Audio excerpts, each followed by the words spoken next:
सुजाता ने अपने बेटे नील के लिए लड़की ढूंढने के लिए सभी रिश्तेदारों दोस्तों से कह दिया था। उसे एक बहुत अच्छी लड़की की तलाश थी। वह अपने पति राघव से इसी बात की चर्चा करती थी कि जब दुल्हन इस घर में आएगी तो घर कितना खुशहाल हो जाएगा। चांद सा टुकड़ा लाऊंगी मैं अपने राजकुमार के लिए।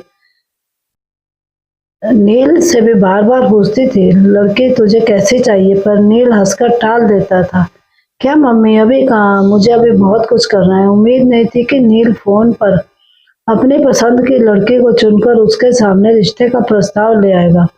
सुजाता के लिए यह एक बहुत बड़ा धक्का था। शाम को 2 कप चाय के साथ सुजाता अपने पति के साथ पास बालकनी में बैठ गई। राघव ने पूछा, क्या हुआ सुजाता, आज चीनी डालना भूल गई चाय में? अच्छा। सुजाता का ध्यान विचारों से हटकर चाय की तरफ गया। मैंने ध्यान ही नहीं दिया, अभी लाती हूँ।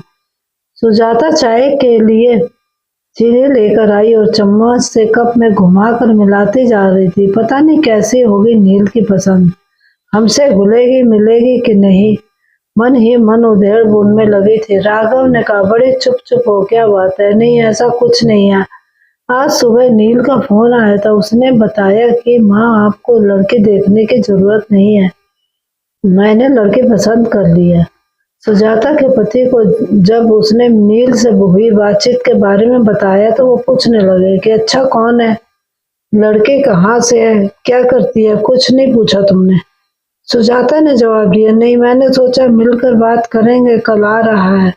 अगले ही दिन नील की पसंद का नाश्ता और खाना बनाकर फुर्सत से जैसे ही बैठी तभी नील आ पहुंचा। आता ही मम्मा मम्मा करता हुआ गले से लिपट गया।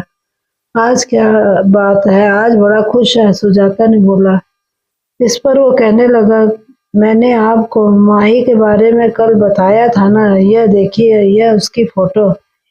कुछ घबराई नजरों से फोटो को देखने लगी। लड़की अच्छी थी, वैसे भी ना कहने का तो सवाल ही नहीं उठता था। नील की पसंद जो थी, पर अपने लिए अपनी तरह से रिश्तेदारी में जान पहचान की लड़की देखने की उसकी इच्छा हमेशा रही थी।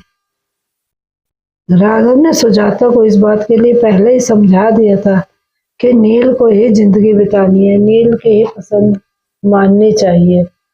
एक तरह से सुजाता भी अपने मन को समझा चुकी थी और अपने बेटे की खुशी में खुश रहना चाहती थी।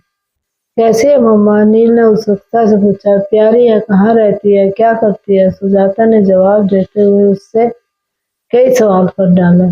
माँ, मेरी कंपनी के पास एक कंपनी है, उसमें जॉब करती है। उसके घर में उसके मम्मी पापा और एक छोटा भाई है। आपसे मिलवाना चाहता हूँ। नहीं बेटा, तुमने पसंद कर ली तो हमने पसंद कर ली, उसके पापा ने कहा। उसके मम्मी पापा बात कर ले, फिर इस रिश्ते को आगे बढ़ाएंगे। नील यह सुनकर बहुत खुश हुआ और माही के मम्मी पापा का नंबर तुरंत अपने मम्मी पापा को दे दिया। कुछ दिनों बाद दोनों का रिश्ता पक्का कर दिया। माही सांवले रंग रूप की थी, हाँ, आंखें जरूर बड़ी थी, लेकिन उसे देखकर सुजाता को लगा कि मैं इससे अच्छी ढूंढ कर लाती। गोरी चिट्टी पर मन महसूस कर रह गई। सगाई धूमधाम से हुई, शादी भी हो गई, पर सुजाता को चिंता थी कि कोई मेहमान बहू के सांवले रंग पर ना कुछ बोल दे। लेकिन उसने देखा माही के चेहरे पर एक मुस्कान रहती थी। दुल्हन थी माही, पर फिर भी सबका ध्यान रख रही थी। आपने पानी लिया, कुछ खाया, सब रिश्तेदार तारीफ करते नहीं थक रहे थे। पर माही ज्यादा बोलती नहीं थी, शायद उसकी आदत ही ऐसी थी, कम बोलना। सुजाता को माही से ज्यादा बातें करने का समय नहीं मिला। पहले मेहमान रहे, फिर वह हनीमून पर चले गए। वहां से लौटे तो दोनों की छुट्टियां खत्म हो गई थी और दोनों दिल्ली लौट गए।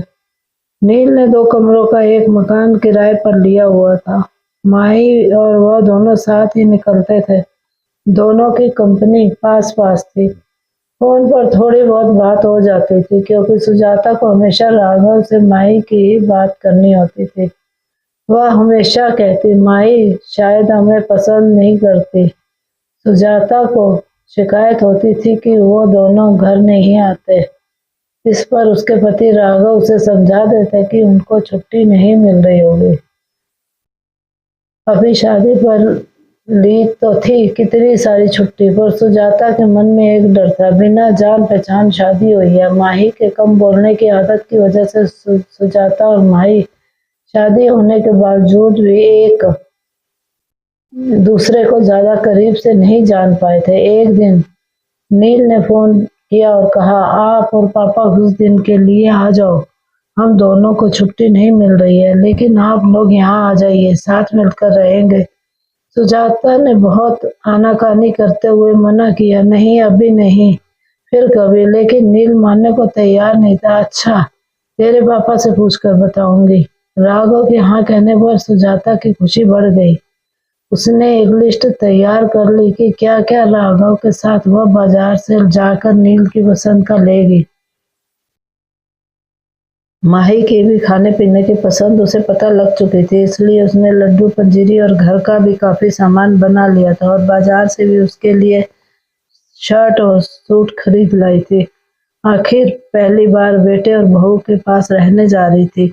राघव और सुजाता टैक्सी करके दिल्ली पहुंच गए। सुजाता सोचने लगी, माही ऑफिस होगी, छुट्टी तो ली नहीं होगी। दरवाजे पर ताला नहीं था। सुजाता को अच्छा महसूस हुआ। डोरबेल बजाते ही माही ने पैर छुए और नाश्ता चाय लेकर आ गई। माही ने कहा कि आप नहा धोकर कपड़े बदल लीजिए, मैं थोड़ी देर में खाना लाती हूँ। सामने नया टॉवल रख दिया। यह देखकर राघव मुस्कुराए और थोड़ी टेढ़ी निगाह से सुजाता थोड़ी सी मुस्कुराहट के साथ नजरें नीची करके नाश्ता करने लगी। देखा, बहू कितनी समझदार है। राघव के ये कहने पर सुजाता कुछ नहीं बोली। कहती भी क्या, शाम को जब नील आए तो सब खुशी से मिले। सुजाता सामान दिखाने लग गई। सब खुश थे। नील, सुजाता और राघव बातें कर रहे थे। माही अपने इधर उधर के काम समेटने में लगी थी, बस एक छोटी सी मुस्कुराहट लिए। रात का खाना बाहर से ही ऑर्डर कर दिया था। सबने मिलकर खाना खाया। खा पी कर सब सोने चले गए। माही ने 2 चादर, एक जग पानी और एक गिलास सब रख दिया था। सुजाता को मन ही मन खुशी हो रही थी। जैसा उसने सोचा था माही वैसी ही थी। घर को घर समझने वाली। अगले दिन ऑफिस था। नील बताता था कि दोनों कॉर्नफ्लेक्स खाकर जाते थे। सुजाता ने सोचा, उन्हें कंपनी में मिल जाता होगा खाना, इसलिए कुछ ज्यादा खाकर नहीं जाते। उसने सोचा, क्यों ना मैं अपने राघव के लिए कुछ बना लूं। तभी माही की आवाज से उसका ध्यान टूटा। माँ, नाश्ता रेडीमेड है। ढोकला नील ने बाजार से ला दिया था। सुजाता ने देखा, माही नया सूट पहनकर तैयार थी। यह वह सूट था जो सुजाता लाई थी। माही ने आगे बोला, खाना बना दिया है, खा लीजिएगा। अपने दिए सूट में माही को देखकर सुजाता को खुशी महसूस हुई कि माही ने दिए का मान रखा। सुंदर लग रही हो माही, सुजाता ने धीरे से कहा, और तुरंत बात पलट दी। अरे मैं बना लेती नाश्ता।